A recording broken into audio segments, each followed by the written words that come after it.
जय Hind cadets, welcome to भावी board channel. इससे पहले की वीडियो में हमने पर्सनैलिटी डेवलपमेंट और लीडरशिप की जो सीरीज में पढ़ा था, व्हाट इज पर्सनैलिटी। देखो, पर्सनैलिटी क्या होती है? एक कैरेक्टरिस्टिक पैटर्न, किस किस के बारे में? हमारे थिंकिंग, फीलिंग और बिहेविंग के तरीके को बोलते हैं पर्सनैलिटी। ठीक है। फिर हमने लाइफ स्किल की डेफिनेशन पढ़ी थी। लाइफ स्किल क्या होते हैं? एक पॉजिटिव बिहेवियर या एक पॉजिटिव एटीट्यूड जो हम जो हम सीखें और जिससे हम डील कर पाए अपने लाइफ के एवरीडे चैलेंजेस को। ठीक है। उसके बाद देखा था 10 कोर लाइफ स्किल। कौन कौन से थे भाई? याद हुए अब तक? बताओ। Self awareness, empathy, critical thinking, creative thinking, problem solving skill, decision making, interpersonal relationship, effective communication, कॉपिंग with emotion and कॉपिंग with stress. ठीक है। फिर कुछ फैक्टर्स देखे थे जो हमारी पर्सनालिटी को इन्फ्लुएंस करते हैं, शेप करते हैं। कौन कौन से फैक्टर थे? Heredity, self development, environment, education, life situation, past experience, dreams and ambition, self image and value. ठीक है। मुझे लगता है याद हो गए होंगे। हम इनको बार बार से रिवाइज करेंगे ताकि आपको फट से एकदम बिल्कुल रट जाए चीज़ें, है ना? क्योंकि 75 मार्क्स हमें चाहिए ए ग्रेड। हमारा है मकसद ये। ठीक है। अब देखो, इसमें नोट लिखने के लिए आता है कुछ टॉपिक्स पे। ये टॉपिक्स आपके जैसा ये है। पहला है कि सेल्फ अवेयरनेस। बोलते हैं कि right a short note on self awareness. ये और इसमें ये क्वेश्चन बहुत ज़्यादा पूछते हैं कि how many type of self are there. 3 type के सेल्फ होते हैं, ये आपको पता होना चाहिए। ठीक है। सबसे पहले देखते हैं डेफिनेशन क्या होती है सेल्फ अवेयरनेस। हमने कल देखा था कि सेल्फ अवेयरनेस मीन्स खुद के बारे में जागरूकता। ठीक है। तो वही डेफिनेशन है इसकी। Self awareness involves knowing ourselves and our personality and accepting oneself in spite of our imperfection। इसका मतलब है कि self awareness means knowing our self, खुद के बारे में आपको जानकारी होनी चाहिए, है ना? और आपकी पर्सनैलिटी कैसी है, किस तरीके के आप इंसान हो, उसके बारे में आपको पता हो। और जिस भी तरीके के आप हो, यही नहीं कि खाली जान लिया कि हम ऐसे हैं। उस ही तरीके को इनपरफेक्ट होने के बाद भी आप खुद को अच्छे से एक्सेप्ट करो कि हाँ, मैं ऐसा हूँ एंड आई एक्सेप्ट दैट। और अगर आपको ये चीज़ पता होगी कि अच्छा ऐसा हो, तो जहाँ परेशानी होगी आप उनको सॉल्व भी कर पाओगे, है ना? पॉजिटिव वे में। और क्या बोलते हैं, जो आपकी स्ट्रेंथ होगी उनको डेवलप कर पाओगे, वीकनेस को इम्प्रूव कर पाओगे। ठीक है। आगे और डेफिनेशन कंटिन्यू करते हैं। इट इंक्लूड, इट कौन? Self awareness includes all aspect of our self, our thought, our emotion, our like, our dislike, our strength, weakness, knowledge. ये सारा हमारे अवेयरनेस के फील्ड में आता है कि आप खुद के बारे में सेल्फ अवेयर, मतलब आपको अपने थॉट्स के बारे में पता हो, अपने इमोशंस के बारे में पता हो, लाइक्स डिसलाइक्स के बारे में पता हो, अपनी स्ट्रेंथ और वीकनेस पता हो और अपनी नॉलेज पता हो। ये सारी चीज़ आपको अगर नॉलेज है इस चीज़ की अपने खुद के बारे में, इसका मतलब ये है कि आप सेल्फ अवेयर हो। इतनी से डेफिनेशन क्लियर हुई आपको? कुछ कुछ की टर्म है, देखो इसको आप खुद से बना के लिख सकते हो, लेकिन जैसे नोइंग अवर सेल्फ, है ना? कुछ अपने थॉट, इमोशन, ये करके जो लाइक डिसलाइक, वीकनेस, नॉलेज, ये सब अगर डालोगे ना आंसर में, तो एग्जामिनर को लगेगा बिल्कुल अच्छे से परफेक्ट आंसर लिखा हुआ है। ठीक है ना? बस इसी चीज़ का ध्यान रखना होता है। अब देखो, सेल्फ कितने टाइप के होते हैं? हमारे सेल्फ 3 तरह के होते हैं। कौन कौन से सेल्फ होते हैं? पहला होता है द परसीव्ड सेल्फ, सेकंड होता है द रियल सेल्फ और थर्ड होता है द आइडियल सेल्फ। कौन कौन से 3? मेरे साथ रिपीट करो। पहला परसीव्ड सेल्फ, दूसरा रियल सेल्फ, तीसरा आइडियल सेल्फ। अब क्या होता है इसका मतलब? Perceived self. परसीव्ड का मतलब होता है कि हम खुद को कैसे परसीव करते हैं, मतलब the way we see our self. हम खुद को किस तरीके से देखते हैं कि मैं खुद कैसा इंसान हूँ, दैट इज परसीव। मैंने सोच रखा है अपने बारे में मैं ऐसा हूँ, वो हमारा परसीव्ड सेल्फ होता है। समझ गए? ठीक है। सेकंड होता है the real self. Real self मतलब the way we truly are. तुम ट्रूली में क्या हो, एक्चुअली में मैं कौन हूँ, एक्चुअली में आप कौन है, वो आपका रियल वाला सेल्फ है। ठीक है ना? एक होता है आइडियल सेल्फ। आइडियल सेल्फ होता है the the way we want to be, like हम जैसा बनना चाहते हैं। आइडियल सेल्फ किसी को, मतलब किसी की पर्सनालिटी बहुत अच्छी लगती होगी ना, तो सोचता है अरे मेरे को उसके जैसा इंसान बनना है, तो वो आइडियल सेल्फ लगता है उसको कि हाँ मैं इसके जैसा बन जाऊंगा तो मैं परफेक्ट हो जाऊंगा बिल्कुल। तो वो उसका आइडियल सेल्फ होता है। क्लियर हुआ? परसीव्ड अभी आप जैसे हैं, रियल असली में जो आप हैं, और आइडियल जो आप बनना चाहते हैं। क्लियर हुआ? The way we would like to be, the way we would like to be in that area या पर्टिकुलर फील्ड में। ठीक है ना? ये क्लियर हुआ? तीसरी बात, 3 टाइप के सेल्फ आपको याद रहेंगे, परसीव्ड, रियल और आइडियल। ठीक है। सेल्फ अवेयरनेस का क्लियर हुआ। अगला टॉपिक है आपका empathy. Very very important topic, इस पे क्वेश्चन आता ही आता है, बहुत ज़्यादा पसंद है एग्जामिनर्स को, जो टॉपिक मैं आपको पढ़ा रहा हूँ। ठीक है ना? एम्पैथी क्या होता है? देखो, एम्पैथी होता है एक एबिलिटी खुद को इमेजिन करने की दूसरे के स्थान पर, मतलब किसी और पर्सन के जगह पे खुद को रख के देखना कि कैसा। इसका बहुत छोटा सा एग्जांपल देख लो कि अपने आप को अपनी मम्मी की जगह रख के देखो कि वो सुबह से कितना काम कर रही होती हैं वो। तो उस खुद को उनकी जगह रख के देखो, फील करो कि वो अच्छा ये कर रही होती है, सुबह से ऐसा ऐसा करना होता है, उनको ये भी करना होता है, ये मैनेज करना होता है। तो आपको पता चलेगा आपने क्या किया, एम्पैथी किया, है ना? कि आपने अपने आप को उनकी जगह रख के देखा कि वो कैसा फील करती है, एग्जैक्ट एक्चुअल वो कैसा फील करती है। That is empathy. क्लियर हुआ मोटा मोटा? अब देखो डेफिनेशन में आ जाओ। It is the ability to imagine what life is for another person. ये एबिलिटी है इमेजिन करने की कि दूसरे इंसान के लिए लाइफ क्या है, ठीक है। अब इसके कुछ कंपोनेंट है, मतलब इसी डेफिनेशन को एलैबोरेट किया है। शॉर्ट नोट में है तब ये लिखना, कंपोनेंट में यही लिख देना, ठीक है। कोई भी आंसर हो एम्पैथी से related, answer will be this. Clear? देखो पहला पॉइंट क्या लिखा है, putting one self in the other shoes, मतलब इसका ये एक ईडियम है कि खुद को बिल्कुल उसके जूते में रख के देखना, बिल्कुल फिट होके उसकी पोजीशन पे, that is putting one self in other shoes, ठीक है ना। उसकी उसको उसको पर्टिकुलर सिचुएशन को फील करना, ठीक है।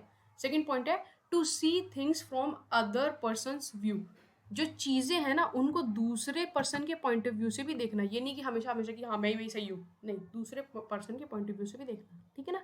तीसरा पॉइंट होता है understanding and feeling the other persons feelings, understand and feel the other person feelings. Other person जो दूसरा इंसान है ना, वो कुछ आर्ग्यूमेंट दे रहा है, वो कुछ बोल रहा है, तो एक बार थोड़ा सा ठहर करके ये फील करना कि वो सच में कैसा फील कर रहा है, दैट इज, ठीक है ना। अभी मोटे मोटे आपको समझ में आ गया होगा, इसमें ये करना अदर पर्सन शू, अदर पर्सन मतलब इसमें ओपिनियन है, व्यू है ना, फीलिंग। अगर आपको ऐसे की टर्म याद रहेंगे तो आप आराम से आंसर बना लोगे। अगला पॉइंट है being able to communicate this understand, being able to communicate this understanding to other person in action or words, मतलब आप उसको बताओ कि अच्छा भाई मैं समझ रहा हूँ तुम क्या कहना चाह रहे हो, ये चीज़ कम्युनिकेट करो, उसको आप अंडरस्टैंड कर रहे हो अदर पर्सन को, ये चीज़ उसको बताओ, ठीक है ना, वो एम्पैथी होता है। अगला है बीइंग नॉन जजमेंटल, उसके बारे में ऐसी कुछ जजमेंटल धारणा नहीं बना लेनी, है ना, ऑन नॉट एग्रीइंग और disagreeing with the person but accepting the persons and their behaviour. उसके बारे में जजमेंट नहीं बताना कि अच्छा ये इंसान ऐसा है, वो ऐसा बात कर, ये वो नहीं, एक बार सोचो तो वो किस पॉइंट ऑफ व्यू से बोल रहे हो उस चीज़ को पर्टिकुलर, है ना, और उस चीज़ को एक्सेप्ट करना, दैट इज एम्पैथी। और लास्ट पॉइंट आता है not taking issue on one's own shoulder, ये मेरी मेरी जिम्मेदारी है, मैं ही सब कुछ करूँगा, ऐसा नहीं, दूसरे इंसान की भी बात सुननी चाहिए, दैट इज एम्पैथी। क्लियर हुआ इतना सा? ज़्यादा टफ तो नहीं, एम्पैथी ईजी है यार, बस इसको हम बार बार रिवाइज करेंगे और जितनी बार रिवाइज करेंगे उतनी बार आपको याद हो जाएगा, इतना सिंपल है, ठीक है। Empathy clear. नेक्स्ट टॉपिक देखते हैं इसमें, characteristics of a creative person. अच्छा मैंने कल बताया था क्रिएटिव पर्सन कौन होता है, बताओ। दो थे, एक था क्रिटिकल पर्सन और एक था क्रिएटिव पर्सन। डेफिनेशन थोड़ा थोड़ा ध्यान है, क्रिएटिव पर्सन कौन होता है, मतलब क्रिटिकल, दो एनालिसिस में, क्रिटिकल एनालिसिस और क्रिएटिव एनालिसिस, है ना। क्रिटिकली मतलब कि प्रो एंड कॉन्स के साथ में किसी चीज़ को देखना, क्रिएटिवली मतलब कि new new ideas, vision, innovation के साथ में किसी चीज़ को सॉल्व करना, समझ गए, दैट इज क्रिएटिव। तो इसमें क्रिएटिव पर्सन की कैरेक्टरिस्टिक्स पूछ रखे हैं, मतलब कि अगर कोई इंसान क्रिएटिव है तो वो कैसा होगा भाई, उसको उसको कैसे कैसे कैरेक्टरिस्टिक्स होंगे, कैसे, सपोज करो कि मैं आपके सामने बैठा हूँ, आप कैसे पता लगाओगे कि आपकी बहन या आपका भाई क्रिएटिव है ना। तो देखो सबसे पहला पॉइंट है वो क्यूरियस होगा, बहुत ज़्यादा, बहुत क्यूरियस होगा, है ना। इसमें अपने छोटे भाई बहन को इमेजिन करना, उनके बारे में जितने जितने पॉइंट होंगे ना, छोटे इन द सेंस जो बहुत छोटे होते हैं, लाइक 1-2 साल के उन वाले को इमेजिन करना क्रिएटिव में, क्योंकि वो क्रिएटिविटी में बहुत आगे होते हैं, तो इसका आंसर आप एकदम बनाते चले जाएंगे। तो बहुत क्यूरियस होते हैं, नए नए सवाल पूछते हैं बार बार से, अरे ये कैसे होगा, ये कैसे होगा। सीख प्रॉब्लम्स, है ना, उनको कोई परेशानी परेशानी लगती है, एक बार चलेंगे गिर जाएंगे, फिर से उठ के फिर चलेंगे, फिर गिर जाएंगे, फिर ऐसे, वो परेशानी परेशानी नहीं लगती यार उनको, या एक बार इंसान गिर जाता है उठने का दिल नहीं करता उसका अगला है इंजॉय चैलेंजेस, अगर कोई चैलेंजिंग टास्क अगर आप उनको दे रहे हो तो वो उसको इंजॉय करते हैं बहुत ज़्यादा, जो भी क्रिएटिव पर्सन होते हैं उसको उसको बहुत मज़ा आता है, कोई पजल वजल दो सॉल्व करने में बहुत मज़ा लेगा, है। अगला है ऑप्टिमिस्टिक, ऑप्टिमिस्टिक का मतलब होता है आशावादी, आशावादी होना मतलब कि होप रखना कि हाँ सब अच्छा होगा, दैट इज ऑप्टिमिस्टिक। अगला है एबल टू सस्पेंड जजमेंट, अच्छा मैंने बच्चे के एग्जाम्पल केवल इसलिए दिया ताकि आपको पॉइंट याद रहे, असली में ऐसा नहीं है बट हाँ you can learn from them, right. तो एबल टू सस्पेंड जजमेंट, कि जो जजमेंट वगैरह कोई उनके ऊपर पास कर रहा है ना, अरे तुम तो ऐसे इंसान, उसको वो ऐसे करते हैं, अरे रहने दो कोई बात नहीं, एक आंसर ना दूसरे निकाल दिया, यानी कि दिल पे ले रहे बात, ऐसे नहीं होते क्रिएटिव पर्सन, दिल पे नहीं लेते, सीधी बात ये, ठीक है। अगला है कंफर्टेबल विद इमेजिनेशन, नई नई चीज़ के बारे में इमेजिनेशन के लिए बहुत कंफर्टेबल होते हैं, वो अच्छी अच्छी चीज़ें सोच रहे होते हैं, अच्छा लाइफ में ऐसा करेंगे, ऐसे भी तो हो सकता है यार, इसको ऐसे भी तो कर सकते हैं, इमेजिनेशन के साथ बहुत कंफर्टेबल होते हैं, ठीक है। सीक प्रॉब्लम्स एज अपॉर्चुनिटीज, उनके पास कोई भी परेशानी आती है तो उसको अपॉर्चुनिटी की तरह देखते हैं कि अच्छा ये परेशानी है, इसको सॉल्व कर दूंगा कितना फायदा हो जाएगा, अपॉर्चुनिटी है तो मेरे लिए, ऐसे देखते हैं। सीक प्रॉब्लम्स एज इंटरेस्टिंग, उनको परेशानी इंटरेस्टिंग लगती है कि अच्छा ये परेशानी है, जैसे मैथ्स कुछ बच्चों को है ना, मैथमेटिक में एक सवाल किया, आंसर सही आया, मजा आ गया, दूसरा करते हैं, दूसरे का आंसर सही आया, ऐसे करके निपटा दो जितने सवाल होते जा रहे हैं तो वो प्रॉब्लम इंटरेस्टिंग लगनी शुरू हो जाती है, ऐसे, ठीक है ना। प्रॉब्लम्स आर इमोशनली एक्सेप्टेबल, वो ऐसा फील नहीं करते क्रिएटिव पर्सन कि जैसे कोई परेशानी आ गई तो ऐसे बिल्कुल उदास होकर बैठ गए कि हाँ मेरे साथ ऐसा क्यों हो रहा है। वो इमोशनल अपने इमोशंस के साथ उसको एक्सेप्ट करते हैं कि हाँ ठीक है ऐसा हो सकता है, कोई दिक्कत नहीं है, बट इसको ऐसे हम डील कर लेंगे। ठीक है। अगला है उसका चैलेंजेस एजम्पशंस, उनकी जो एजम्पशन बनाए होते हैं उनको चैलेंज करते हैं, ताकि तभी तो क्रिएटिव बनेंगे ना, अपनी एजम्पशन से आगे निकल पाएंगे तब। ठीक है। अगला है डोंट गिव अप इजीली, वो जल्दी से गिव अप नहीं करते, परसिवियर करते हैं और हार्ड वर्क करते हैं, जो तो क्रिएटिव पर्सन होता है ना। कुछ काम कर रहे हो, बार बार लगातार करते जाएंगे उसको, परसिवियरेंस और हार्ड वर्क, मेहनत करेंगे उस चीज़ में। क्लियर हुआ? एक बार मैं दोबारा रिपीट कर दे रहा हूँ, इसमें सारे आपको याद करने की जरूरत नहीं है, 4-5 कोई पॉइंट याद रह जाए काफ़ी होता है। ठीक है। कैरेक्टरिस्टिक्स ऑफ क्रिएटिव पर्सन, वो बहुत क्यूरियस होगा, वो प्रॉब्लम सीकिंग होगा, ठीक है, इंजॉय करेगा चैलेंजेस को, ऑप्टिमिस्टिक होगा, एबल टू सस्पेंड जजमेंट, एक कान सुनेगा दूसरा निकाल देगा, है ना, comfortable with imagination, seek problems as opportunities, problems as interesting, problems as emotionally acceptable, है ना, चैलेंज करेगा अपने एजम्पशन को, गिव अप नहीं करेगा, परसिवियर करेगा, हार्ड वर्क करेगा। ठीक है ना। ये क्रिएटिव पर्सन के कैरेक्टरिस्टिक्स हो गए। क्लियर?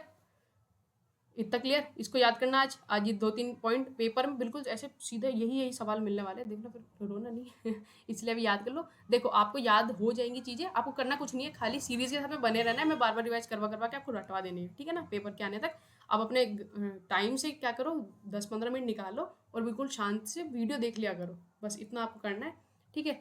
कल हम टॉपिक पढ़ेंगे, नेक्स्ट टॉपिक हमारा कम्युनिकेशन स्किल्स, इसमें कम्युनिकेशन क्या होता है, वेज बताओ कम्युनिकेशन के, कंपोनेंट बताओ कम्युनिकेशन के, उनकी डेफिनेशन वगैरह, है ना, कम्युनिकेशन बैरियर क्या होता है, कम्युनिकेशन गैप कैसे रिड्यूस करते हैं, वो सब हम पढ़ेंगे। काफ़ी लंबा चैप्टर है, आराम आराम से इसको पढ़ेंगे हम। ठीक है। आपको कुछ नहीं करना, 10-15 मिनट निकालने, शांति से बैठ करके जितनी चीज़ें पढ़ाई जा रही है पढ़ो, उनको रिवाइज करो, एक जगह लिख लो या तो कहीं पे, या ऐसे घूमते फिरते 1-2 बार रिवाइज कर लिया, रिकॉल कर लिया करो, है ना। एंड मोस्ट इंपॉर्टेंट बात, अगर आपको कोई टॉपिक समझ में नहीं आ रहा, कहीं पे कोई प्रॉब्लम आ रही है पूरी एनसीसी की हैंडबुक में, तो मुझे वो टॉपिक कमेंट में बता देना, मैं उसके ऊपर वीडियो बना देनी है मैंने। ठीक है ना। चलो ठीक है, आज के लिए इतना ही, मिलेंगे नेक्स्ट वीडियो में, तब तक के लिए जय हिंद।